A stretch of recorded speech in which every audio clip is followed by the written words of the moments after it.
Did you know that 1 billion $1 bills laid out end to end was stretched for 96,900 miles? The world's equator is right around 25,000 miles. So if you had just $1 billion, you could technically stretch your money around the world almost 4 times over. Now, imagine having $150 billion.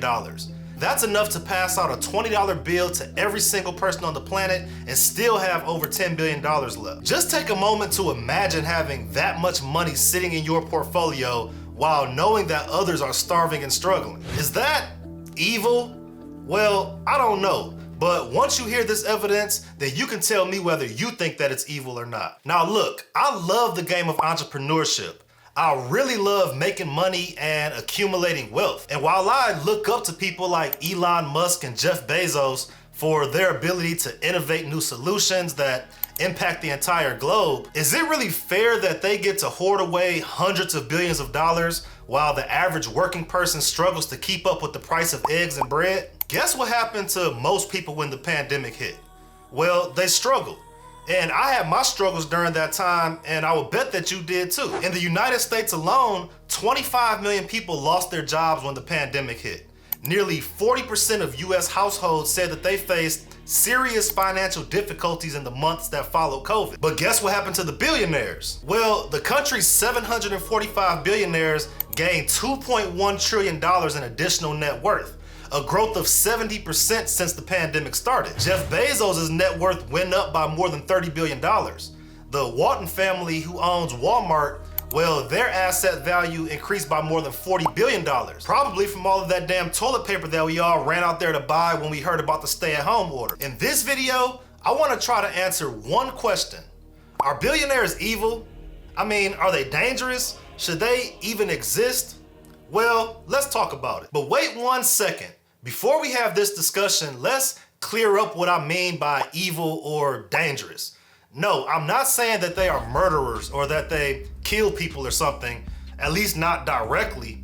And this also isn't one of those conspiracy videos where I'm gonna talk about Bill Gates trying to depopulate the earth. What I do mean though is that a shitload of money comes with a shitload of power.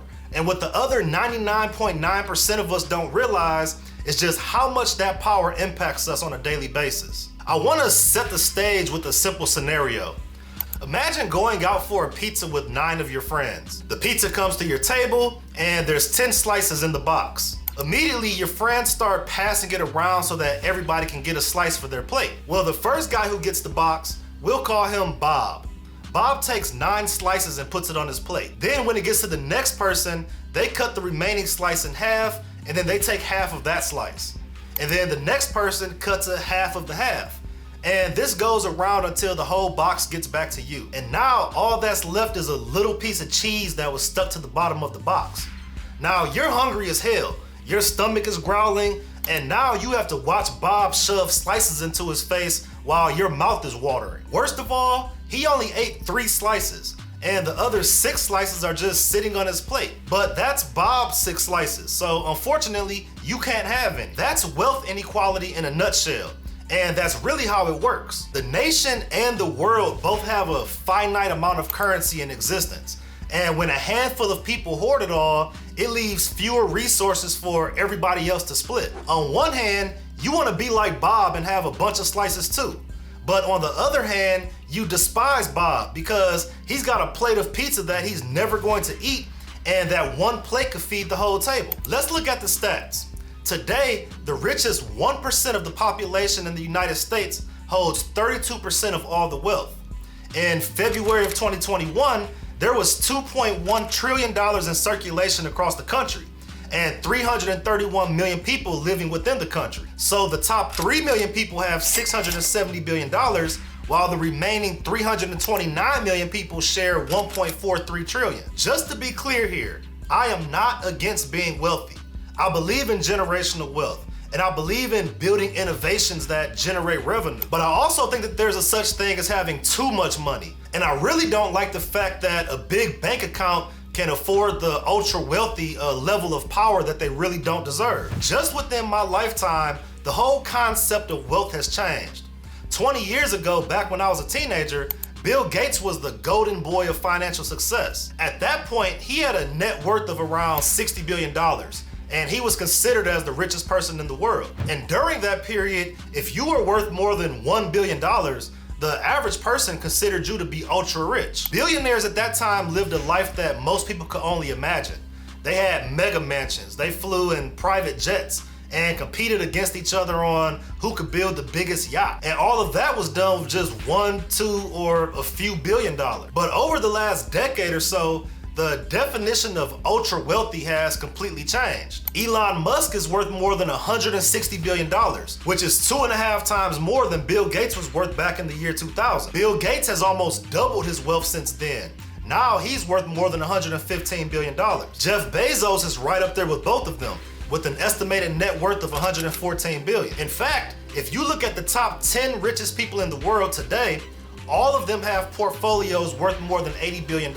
In other words, right now, there are at least 24 billionaires that are worth more than the richest person in the world was worth back in the year 2000. Over the last 20 years, a handful of people have gotten much, much richer. And that's great for them. But that also means that the slice of the pizza that was available to everyone else just got a lot smaller. If Jeff Bezos grows his net worth by $50 billion, it really doesn't impact how he lives. He can still buy every single thing that he wants, and his life really doesn't improve even one bit. But that $50 billion no longer flowing into the economy, well, that has a massive impact on every impoverished, low-class, or middle-class person in the country. Ultimately, every time one person joins the billionaire club, hundreds or thousands of people on the other end join the impoverished. But hey, I get it. Maybe you're a die-hard capitalist and you believe that the ultra wealthy earned their position and everyone else didn't. So everyone has the amount of finances that aligns with their value to the world. I mean, that sounds pretty shitty. But even if you believe that 100% and with your whole heart, wealth inequality isn't the only thing that's potentially evil about the ultra wealthy class. For example, a few billionaires like Elon Musk, for instance, they've created solutions to fight against climate change and global warming. A global switch to Tesla's electric cars could potentially reduce the acceleration of global warming. But do you know what contributes to greenhouse gases more than anything else? Being a billionaire. According to studies by Oxfam, billionaires emit 1 million times more greenhouse gases than the average person. And really, there's two different reasons for this.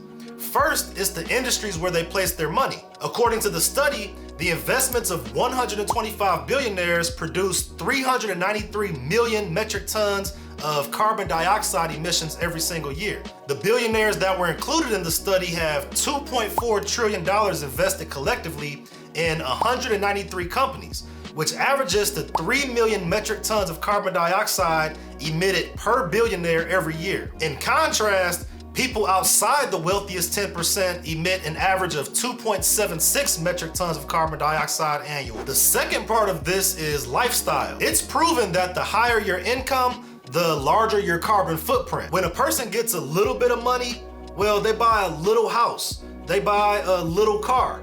If they love the water, maybe they buy a little boat. But the ultra wealthy, they buy homes that take up the area of several blocks. They travel in private jets, and they buy super yachts that look like little towns floating on the ocean. Roman Abramovich, who is worth around $19 billion, is said to be one of the worst offenders as it comes to lifestyle pollution. His super yacht, the second biggest in the world at 162.5 meters, is almost as large as some cruise ships. It has 9 decks, 2 swimming pools, a disco hall, a mini submarine, 2 helicopter pads, and 24 guest cabins. It cost him $500 million to build, and it stays operational and ready for him to use in a moment's notice. He also flies around the world in a Boeing 767 with a 30-seat dining room. Or when he doesn't want to take that, he takes his Gulfstream G650. He has multiple massive estates, including a 70-acre estate in St. Bart's that once belonged to David Rockefeller. Experts estimate that he's responsible for at least 33,859 metric tons of CO2 emissions every year, with more than 2/3 of this coming from his yacht. But what's the big deal about having a private jet? Well, aviation produces almost 1 billion tons of carbon dioxide emissions annually, accounting for 2.5% of global CO2 pollution. Billionaires with private jets burn hundreds of gallons of jet fuel to escort a single person from one place to another. Now, sure, a commercial flight would produce the same amount of emissions, but it's carrying 100 or more people. It's not 100 people taking 100 separate planes. Furthermore, airlines put every measure in place to make their flights as efficient as possible. Not because they care so much about climate change or global warming, but because efficiency means higher profit margin. Now, do billionaires take these same measures when jumping on a huge jet to fly for 20 minutes from Chicago to New York? Probably not. And let's not even talk about the impact of those super yachts. Environmentalists would say that super yachts are the worst asset to own from an environmental standpoint. But do these ultra wealthy billionaires really even care about climate control? Well, maybe they do. Bill Gates, for example, is invested in several clean energy projects, even though he flies tens of thousands of miles per year on his private jet, which probably offsets his contribution to climate control. Elon Musk is said to be one of the lowest contributors to climate change when compared to other billionaires. He doesn't have a jet or a bunch of mansions, and he lives his life in a little prefab box house. And if the world does eventually burn and we all start turning into characters from The Walking Dead, well, it probably won't matter to any of these uber wealthy billionaires, because they'll just launch off one of their spaceships and colonize Mars, leaving behind a huge trail of emissions as they exit. That's a joke, by the way. Well, kind of. But that does bring me to another point. Billionaires and their passion projects have global impact. See, when you or I take an interest in science, maybe we join a science club or join a science class or something. But what we don't do is say, oh, okay, well, I'm just gonna start launching spacecrafts. Do we really want all these billionaires taking over space? You have Elon Musk with SpaceX and Jeff Bezos with Blue Origin. And now they are spending billions of dollars shooting rockets up into the universe. Do we actually think that they are spending these billions and billions to further space research for the sake of research? I highly, highly doubt it. In the end, they've turned their hobbies into commercialization opportunities. Is that a bad thing? Well, I don't know. Let's talk about it. Ultimately, Elon wants to colonize Mars, and Jeff Bezos wants to move industry into space. And if, say, one day we actually are able to colonize other planets, guess who will lead all the commerce there? Probably Jeff and Elon. And by the time the average person can actually go to space, it'll be halfway destroyed and full of a bunch of space junk left by our billionaire astronauts. A few months back in July 2022, a farmer in Australia found a piece of a SpaceX capsule sticking out of the ground on his land. And there are many reported instances of all of this space junk created by all these new space companies falling back down to Earth. With so many satellites floating around in space, they're starting to collide with one another and produce even more space junk. Today, Elon Musk's SpaceX has more than 3,000 Starlink satellites in orbit, and he's planned to deploy 12,000 more, with a possible later extension to 42,000. So yeah, by the time we get there, it'll be shit floating across our faces all day with the SpaceX logo on it. We haven't even figured out the junk problem here on Earth, and here we are, already littering the universe with a bunch of bullshit. Necessary bullshit? Maybe, but bullshit nonetheless. And that's not the only questionable billionaire passion project. Just like Elon isn't an astronaut, Bill Gates is not a scientist. But that doesn't keep him from trialing all types of vaccines in numerous third world countries. Now, granted, he is likely genuinely interested in helping get rid of preventable diseases in these countries, but he's also been accused of using those same people as guinea pigs. Just take a look at this excerpt from the annual survey of international and comparative law. In 2010, the Gates Foundation funded experimental malaria and meningitis vaccine trials across Africa and HPV vaccine programs in India. All of these programs resulted in numerous deaths and injuries, with accounts of forced vaccinations and uninformed consent. Ultimately, these health campaigns, under the guise of saving lives, have relocated large-scale clinical trials of untested or unapproved drugs to developing markets where administering drugs is less regulated and cheaper. See, these hobbies and passion projects of the ultra-rich, well, they impact us all. It's not like you or I, regular people, Because if I decided to take up mixed martial arts as a hobby today, I very well might get my ass kicked. But me getting my ass kicked doesn't impact the rest of the world. But when Bill Gates or Jeff Bezos or Elon Musk, when they take up a new hobby, they are so huge and aspirational that they affect all of us in the long run. Does that make them evil? Well, in my opinion, hell yes it does. Now, I don't think that they're intentionally evil, but I do think that they're intrinsically evil by design. And that's all just my opinion. But I want to know your opinion. So tell me what you think down in the comments. The fact is, using vulnerable people as medical testing subjects without their knowledge, well, that is evil, and it's dangerous, and it's illegal.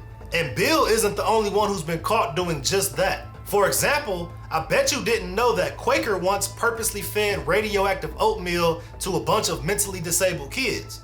That's a story that you won't want to miss, and you can learn all about it in this mini documentary right here. I hope you enjoyed this video. If you did, drop a like and subscribe down below. Until next time, take care and keep doing amazing shit.